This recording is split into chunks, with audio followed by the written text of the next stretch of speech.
Oh, absolutely. And if you get into just the historical part of the Fort Worth Stockyards, you had Exchange Avenue, which was known as the Wall Street of the West, and that's where all the money changed hands. Because not only were we selling cattle, they were being driven into here. They were sold, then they were killed on the hill, and then they were sold again. The carcasses were leaving.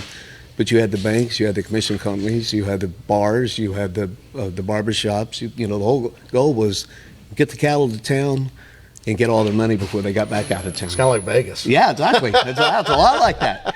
And the other interesting part, and just another little piece of history that most people don't know that comes to Stockyards, but all down Exchange and up into the hill, there's tunnels because they didn't move the cattle and they were also killing pigs and sheep. So we're not just talking about cattle, but they moved stuff on catwalks over the railroad tracks, and they moved stuff in tunnels under the railroad track. Yeah. So there's tunnels that go from here to underneath the tracks to the hill? That's correct. Down on Exchange, they sure do. From the old, where Stockyard Station is now and Mill all. barn and all that? Well, absolutely. A whole set of tunnels through there That's wild. that run underneath.